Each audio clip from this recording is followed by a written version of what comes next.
I was working with a puppet in a bucket called Zach. She'd look so much nicer if she just lost a few kilos. I op-shopped and have op-shopped for the last 3 decades to supply myself with my on-air clothing.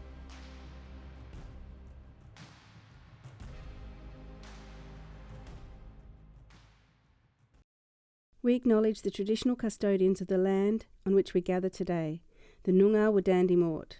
We pay our respects to their elders, past, present and emerging. Scratch the surface and everyone has a story. Welcome, Kaya, to the Wisdom of Women. Now, she was a well-known face on regional television for 30-something years. And now we've lost her to this. So, Shauna, you would often be stopped in the street, asked about weather. I really want to know more about this. Yeah, and so it's time to scratch the surface of our very own Shauna Willis. And you promised to tell some stories. So. Yeah, okay. I know, but so it's almost 35 years of regional television. So I'm kind of thinking, where do I start with all this? Well, there's a lot of good yarns in there. Yeah. Right from the very beginning. Yeah. How did you get into? Okay, so I was one of these kids who had no idea what they wanted to do with their lives, as many of us do. But the interesting thing was I did always enjoy having a chat, and I naturally found myself being reasonably sociable. And I was involved or asked to go into a TV commercial for a clothing line, for a clothing store in Albany. And I went to this shoot and there was an Irish cameraman who happened to work for GWN, or Golden West Network as it was known back in those days.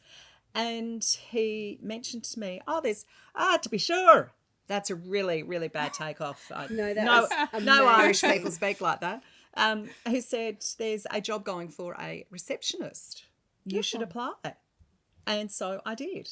And there you go. So I applied for the job, and there I was, a receptionist working for a television network, one of the best places in the world on the south coast of WA in Albany. Beautiful. So that lasted about a year. And then I had a terrible breakup with a boyfriend and decided that I needed to leave town. I had to get out of there. So I transferred then to the Pilbara, Karratha in WA and had a great time up there. Was it hot? It was hot. I wouldn't be able to survive up there. No, you wouldn't. But I loved it. Yeah. And I was introduced to some really good fishing. And it was just a very different lifestyle to what we had down south. Yeah. And that's when I started to do things that weren't just receptionist duties. So while I was up there, I was sort of, sales support, writing commercials. And we had a news crew up there, and I just used to love the way they'd come rocking into the office, and then off they'd go on these great, adventures, talking to all these amazing people and covering news stories. And I really, really loved it. Just before I turned 21, I was transferred up to Broome. Oh, stop it. Yeah, we opened an office up there. So that was another great experience as well. So you just went everywhere. Well, in regional WA, because I loved working in regional WA. The city was not for me at all. I didn't enjoy that aspect of it. So I've rocked up to Broome, 21, party lifestyle going off its face. It was really, really good. I had a great time up there, but I did have to leave in the end because it just got a little too much. For my own health, I needed to get back to civilization, so to speak. So that's when I transferred down to Bunbury. But before I left Broome, I was starting to go out and do news interviews, because we only had a production camera person that would come up over periods of time, and news would ask, while the camo's there, can you go out and do this interview, that interview? And I also started doing reports then for a kids show, which the network ran every Saturday. It was a 2-hour kids show. So I started to get that real taste for scratching the surface and finding out more about people, which was fantastic. So it's kind of like it wasn't already set in stone, like the template for how to do this wasn't really set, that you were evolving with it. Yes. And they let you grow. And I have always been a firm believer that you've just got to approach everything with, oh, that's interesting. Yeah. Like, open the doors. Yeah. If something's standing there in front of you, have a go. What's the worst that can happen? Yeah. You might fail. Well, you get back up and off you try again. And I was just lucky to have so many opportunities come before me that I was able to jump on board. So I loved it. So I moved down from Broome to Bunbury, and then I was working on the reception desk. I started presenting a kids show then. That was the Saturday Club. The Saturday Club. Yeah. GWS Saturday Club. But this was Saturday Club. this is the early version. So I was working with a puppet in a bucket called Zach. Yeah, it was so cool. And we used to have school kids came in for recording once a week. So there'd be all these kids everywhere, and the company was investing a bit of money in that stage. That was, late 80s, early 90s. So money was being invested in local program production. Wow.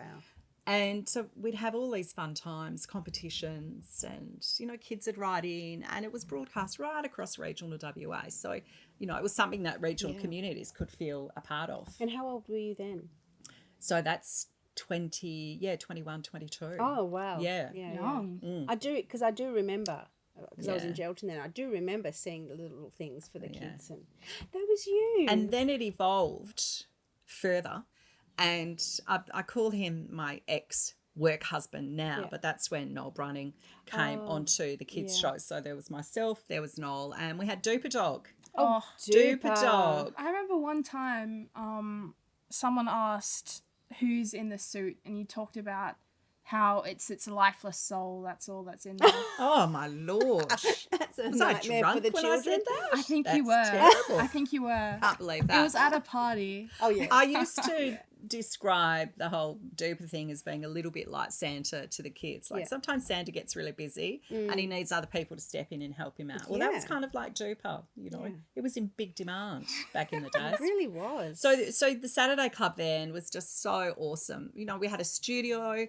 we'd have 2 camos, we'd have an audio, we'd have a director, we'd have a producer. There was a whole team that was involved in it. And as I say, we used to have kids come in. We used to travel around regional WA recording great stories, catching up with people. We used to dress up. Oh, fun. Hilarious. I remember one time we were doing an old-fashioned show. So I got dressed up in this real period costume, and Noel was the baddie and Duper was the superhero. So Noel tied me up onto onto a railway line. No. Like we're out in the bush somewhere. And I'm there all tied up, and What if the train actually came? No, it wasn't an operational train line. But I remember one that I have the video on my Mac. And it's like you and you're like cavemen. Oh no! Oh yeah. Oh yeah. You've got to take a look at that. These two have been found alive and living in a cave located in a secret WA location. My goodness. That is hilarious. And that's the kind of thing we did. So we went down south and literally the whole production crew, we trekked through this cave and set up this shot. So you could be inside. cave people. Oh yeah. Yeah. That is spent fantastic. our Hilarious. expense. Yeah. That is brilliant. We just had such a lot of time. And fun. Yeah, it was. The kids would love it. It was, and because it was a locally produced program, it was just so special. And unfortunately, the changing face of television sees a lot of those local productions are just no longer viable anymore. It's gone very much and it network. really has changed. So you started off like 80s, 90s. Did you come across a lot of misogyny? And I can imagine because, working in that environment. And look, don't get me wrong, women were big participants in news. I think women by nature, because they're storytellers, are often in the media industry. Okay. A lot of journos, they're in communications. What was the issue, though, was you had male management were a big part of it. And they would make comments like, the classic here is get your tits out. I mean, that's a classic. it was this kind of environment. Sex it up a bit. Yeah, Wow. yeah, most definitely. You know, you never have a male told to do that. No. You know, or this comment I got from one of the managers. I've just come out of the studio, you know, the program's finished, and oh, Shauna, I've decided we're going to make it naked weather. We think that'll do, you know, so much for the ratings. And I was looking at this guy thinking, what on earth makes you think that it is okay to make a comment like that? Even jokingly, it was just so inappropriate. But in those days, in those early 90s, there were, unfortunately, a lot of misogynistic men running networks or in management positions. And it was part of the course. I'm sure a lot of women in a whole lot of different other industries would have experienced exactly the same. Yeah, true. Yeah. True. And look, it's not just, you know, management or the system as well. I mean, when you're on TV, and this is just in a regional WA, I can't imagine what it's like for the big network stars.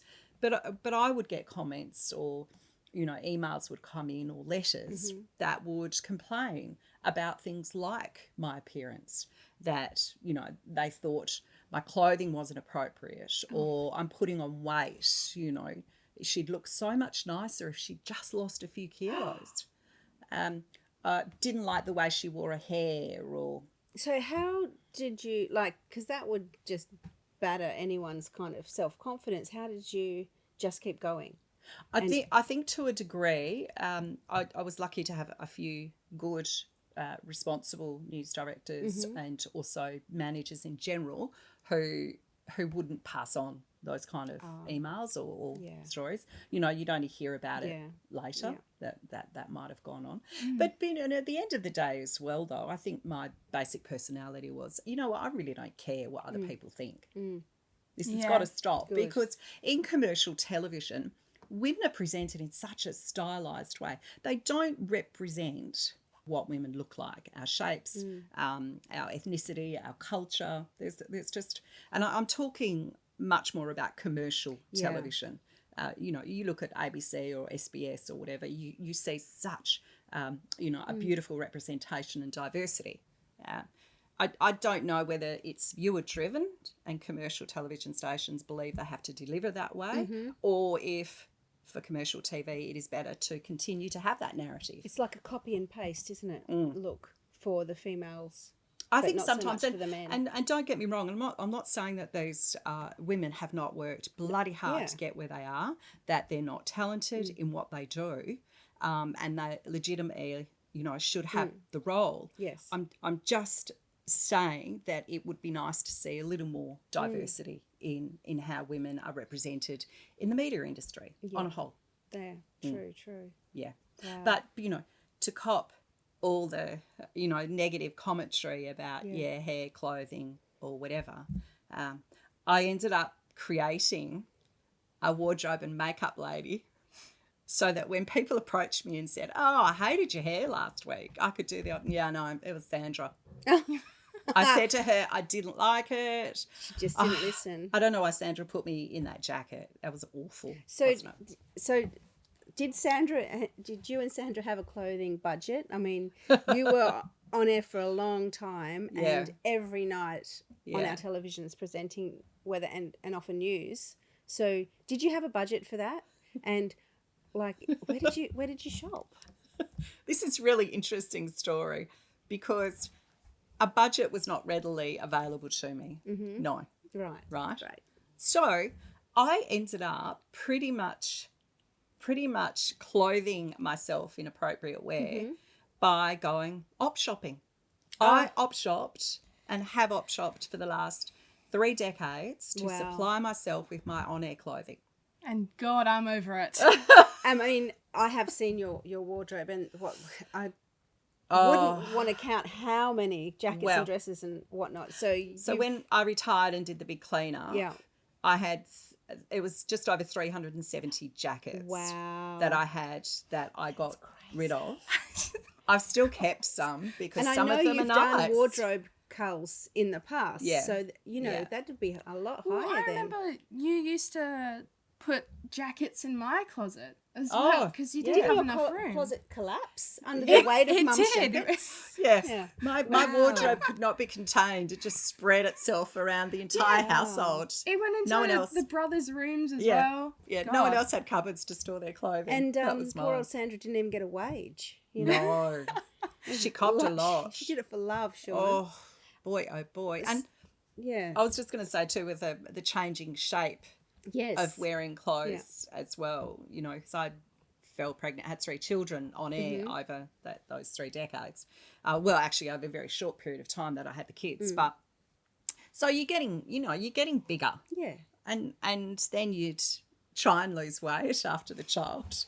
And, you know, you're popping on the Spanx and the, you know, suck you in stuff and doing the best that you can so you can't even move or breathe, you know, just to try and bring back the old body again. So I had jackets, though, that were like my pregnant jackets, if that makes sense. Forgiving jackets. Yeah, but there was Did people know that they were pregnant jackets? Yeah, well, it's funny you should say that because there was a couple of people who did call up as viewers to say, Shauna's pregnant again, isn't she? I can tell she's wearing that jacket. What colour was the jacket? It was red and black. So it was red up the top, but it was black down here. I know so the that was jackets. forgiving. I used to just put that jacket on. Wow, that's incredible. Oh, that's hilarious. It is funny. Did you keep that jacket? Oh, God, no, that had to go. That had to go. That was out. She didn't want to get Don't need that pregnant again. Not taking that chance. Yeah. Oh, that's so cool. So over that, you know, those years, and because you change how you look. Like when I first started, you know, I was thin with dark hair and just doing the do and off you go. And then, you know, over a period of time, as I say, you put on weight, you take off weight, you know.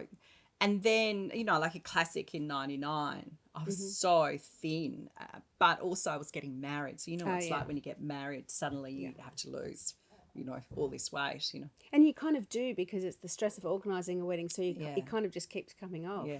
So I was probably about my thinnest, I think, around that time. And then, yeah, over the years, in and out, hair changing. Yes. Wow. So after the greys started coming in, I seriously was having to go to the hairdresser every couple of weeks to stop the greys. And I just remember one day standing there in the studio and looking over at Noel, thinking, how come he just gets to go grey and I have to go and dye my hair all the time? I'm over this. And so I thought I'm transitioning to grey. Yeah, and I'm sure your hair would have just gone so unhealthy from all the... Yeah.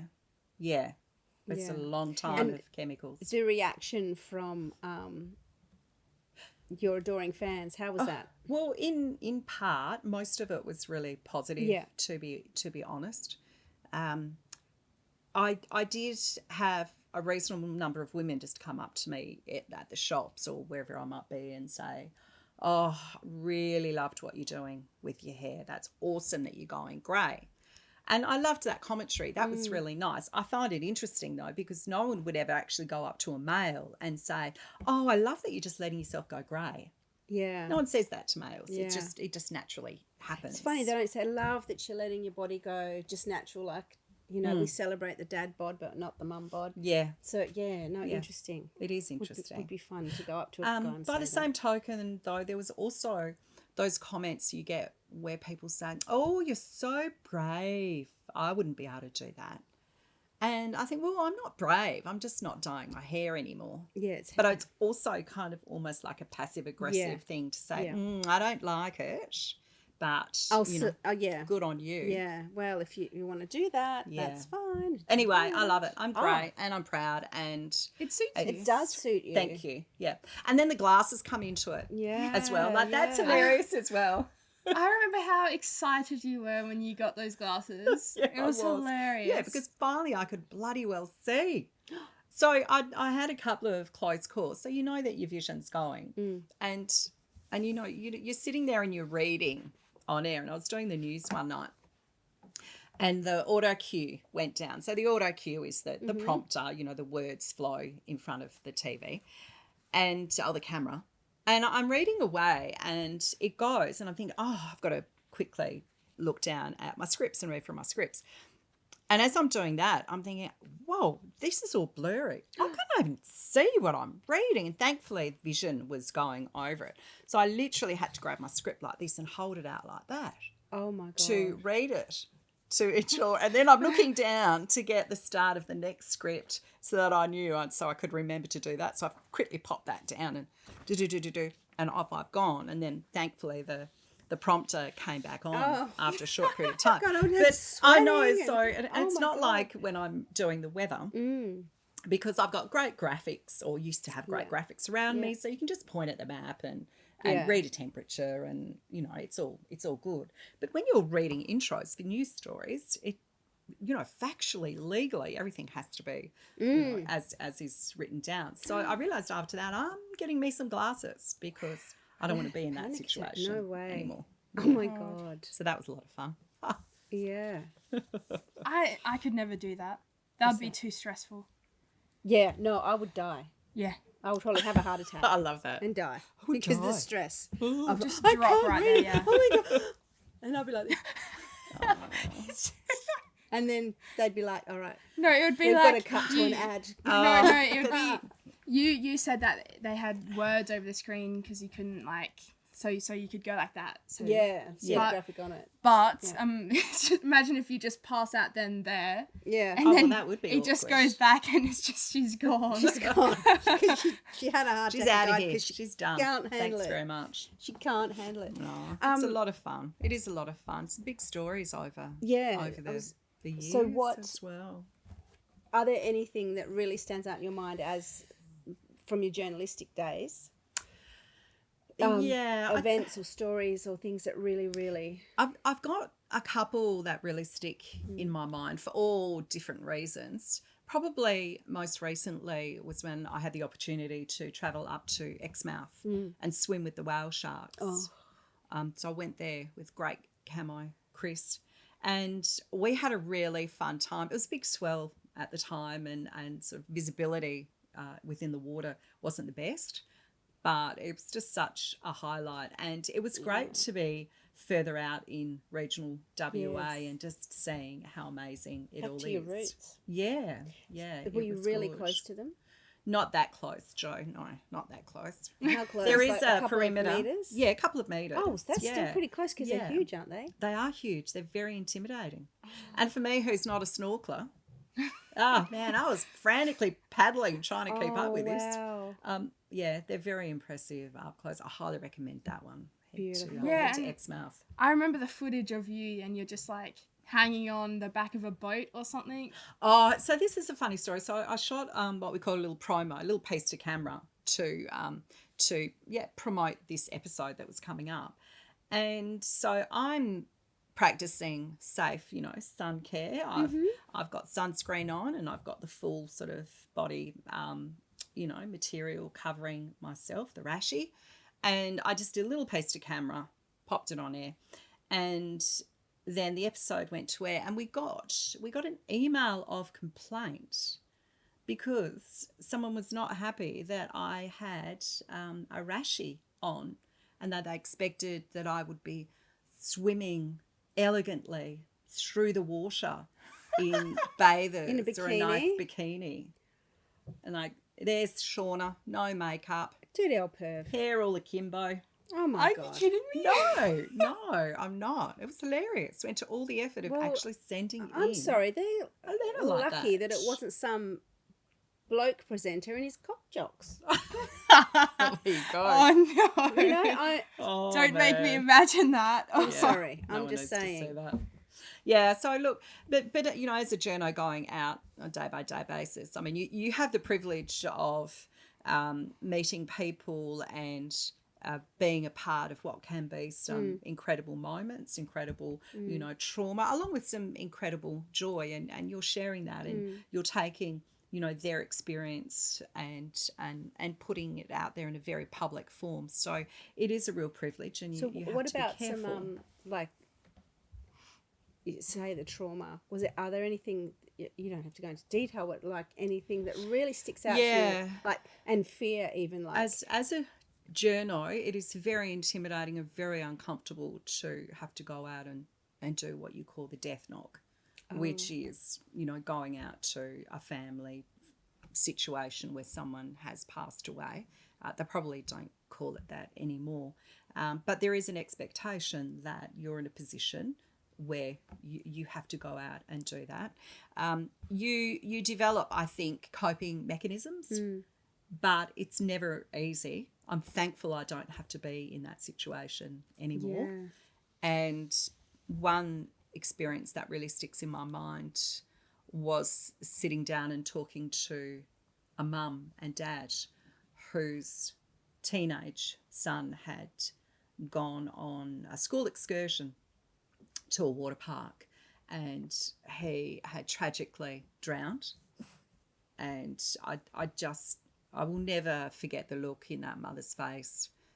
She's just going through absolute tragedy, and you're sitting there and getting information out of her, and you're trying to do it in a way that is a tribute to the son that they lost, but there's also that element that you're thinking to yourself, oh, this is so private and personal for this family. They should be left alone. But the media is the media, and but again, if they wanted to, they obviously wanted something to say. They had something to say that was important to them.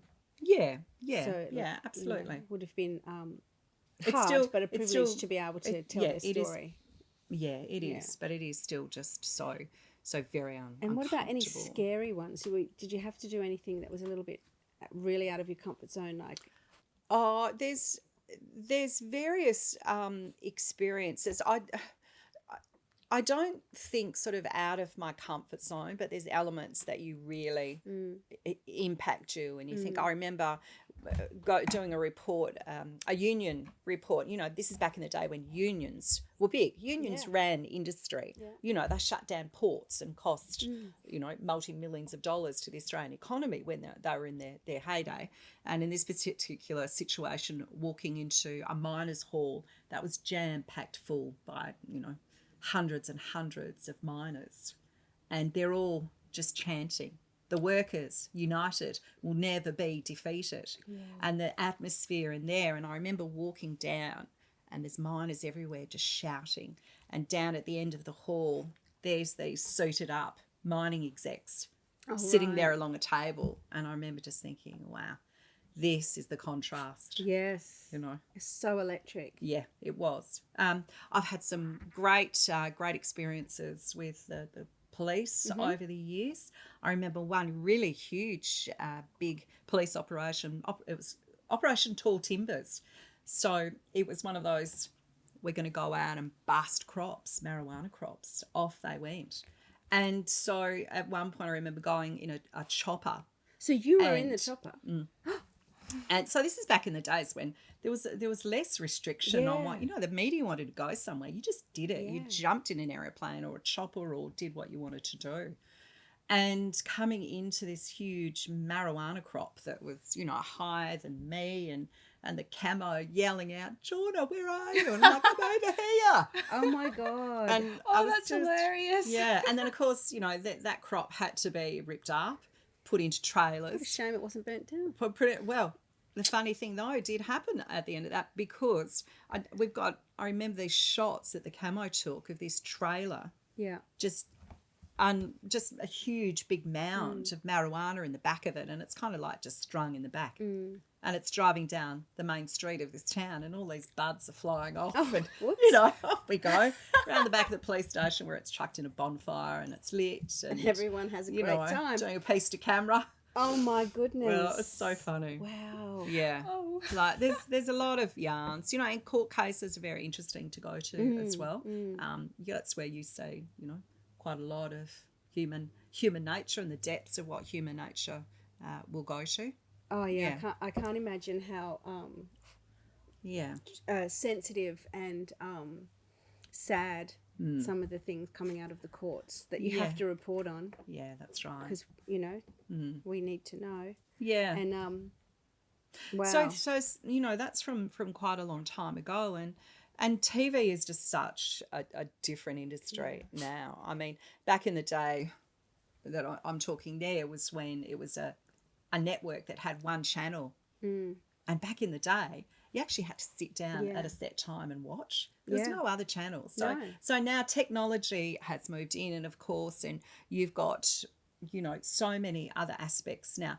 Television networks are not television networks anymore. Now they're content deliverers. So they have multi-channels. They have, you know, paywalls up. You've got streaming services. You've got all the internet. And social media as well has had a massive impact on television. So now you've got these networks. As I say, they're much more content deliverers. So they're all scrambling around now to remain relevant, to continue to be profitable, and of course to retain their viewers, their audience share. So they're having to do a real lot now to you know, process how fundamentally media has changed, traditional media. And I think that's really interesting as to where it's going to go. Like you're saying, it's changed and they've got a lot to do. But do you think now it's become kind of like commercial networks, I guess, they're all very much the same, whereas maybe in the beginning when you started there were points of difference and there was more I don't know, life to it, and now it's kind of like, oh no, we've got to do it like this because these people, they're getting the ratings on this because of it's being driven by the way social media is, and all the clickbait. And clickbait is the huge part now of media. It's clickbait. It's sensational. Reports a lot more emotive. You know, previously you would not have any sense of you know, judgment or taking sides, whereas now there's a lot more emotion coming. And that thing, like, see what happens when this lady is confronted by this man, when before it might have said woman says no. Exactly. You know, and it is, because they all do it and it drives me nuts, but I guess I don't know if they feel or they have to, because that's how you compete now. So it's totally different. And particularly for news services, because they're now, news has a 24-hour, 7-day-a-week cycle now of news. So they have to constantly be putting it out there. And it's very much now surface material. You know, it's only once you actually get to, you know, a news, you know, section that it actually becomes scratching the surface. But even now, you know, most stories wouldn't run more than a minute 20, a minute 30. And so because you were regional and you were known up and down this state, I mean, Shauna and Noel, you were a team for so long. Do you think that the need to have regional television, regional news is as important as it's ever been? Oh, absolutely. Absolutely. And that is, unfortunately, one of the things that is being deeply impacted by the technological advancements, in that now it's very much about being profitable. And local news is suffering from it. There was only an announcement a couple of weeks ago about newspapers, regional newspapers now, several of them being shut down. Well, they're so thin. Like the content within the papers is really nothing, a bit of advertising and nothing, because I guess we do see our news online, but also watch it, particularly, you know, the big regional one here is, I think it's very important, and I still like to watch it, but maybe it's my age and my demographic. I'm not, you know, I guess they have to evolve now to keep up with the younger generation, because you need to know what's happening locally, not just nationally and internationally. And we see that all the time. We can hear it, we see it. But unless you're on social media, you're not going to know what's happening locally unless you watch your local news. So how do you know what's happening locally around you? Well, it's interesting because if I am sitting in front of the telly, you know, Dad always puts the news on, and I find it interesting watching, I'll watch it, because once you start watching, I just want to know more about what's going on. But I wouldn't myself go and put it on to watch it. If it's there, I'll watch it, because there are some things that I'll find interesting. But otherwise, I just... and this is the changing face of how news is delivered. I mean, news is all still there. It's all going on, but it's the delivery and how people are deciding to access it. And as our as audiences get older and then, you know, they move away, it's the younger ones coming through, where I think media organisations are realising that they have to now start really targeting or understanding the younger audiences to hook them in. Most definitely. And so that what drove you to say, no, I've had enough now? Was it a combination of the change, or just the way that it became as an institution or as a business rather than what it started off for you as? Yeah, I had seen for a few years the reduction of resources and really what I perceive to be as a full commitment to local news. And I've been doing it for a long period of time. And when you start to see resources diminished and priorities not being where you've always held them to be, it becomes hard to turn up every day. Yeah. And don't get me wrong, I wish, local news, I'm a huge supporter of it. I think it's vitally important. But it was time for me to step away. Yeah. I'd reached the old lady stage. Yeah. Where I was ready. I'm going to take my grey hair and my glasses and leave it to the young'uns. And so you left on a Wednesday night. That was your last night. Yeah. I remember. That was quite a big night for the state, because GWN is our regional. It is the state. Yes, we have the ABC and SBS, but this is content that is really, it's particularly the news. It's driven locally, so it was quite big that you stepped back. What did you do when you stepped back? Oh, so, the first thing I did was go and have a little drink of champagne. Yeah. That's what I did. Obs. And I remember that night because everyone got really drunk. Oh, you're not supposed to say that. Yeah, maybe.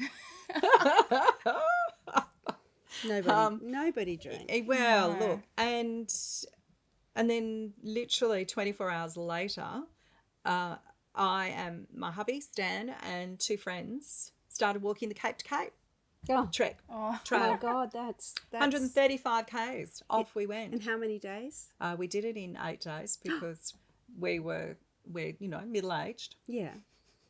And we decided that it was best to enjoy this process rather than hammer it out. God, we saw some younger people with big backpacks setting up tents every night. Off they'd go, walking. And it's hard yakka parts of the trek. And did you enjoy it? Like, did Loved you it. take time to see take it in and then absolutely. Relax? Oh, that's and in fact, I did a lot of recording.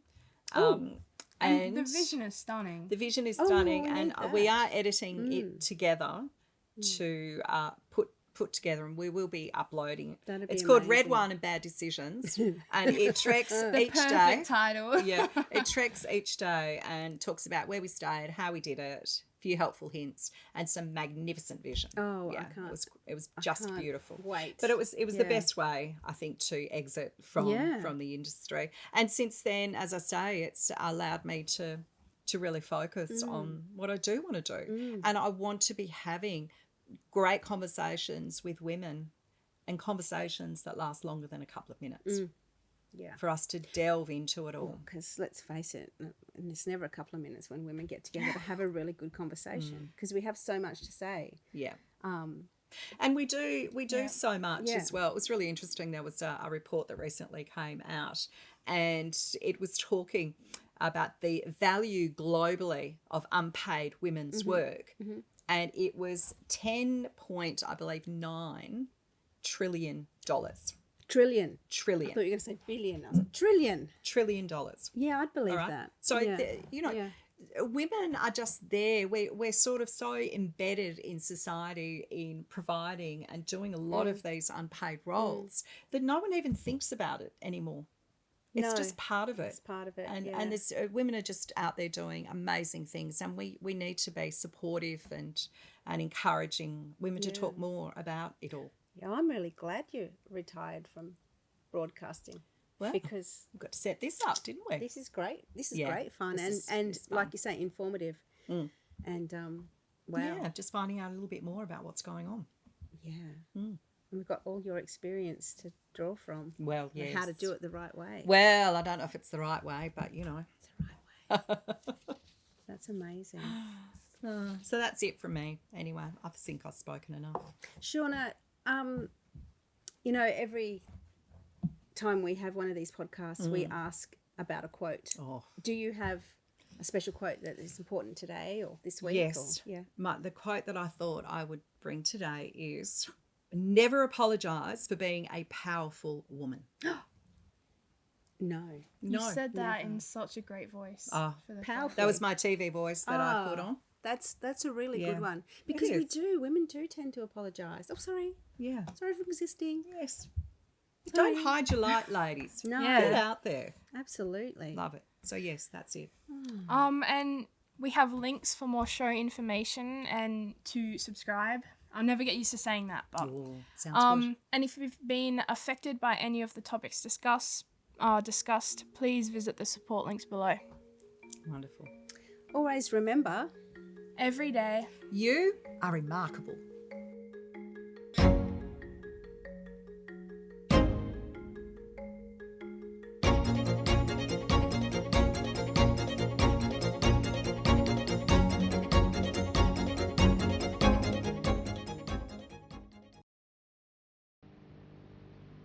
Fade vision in.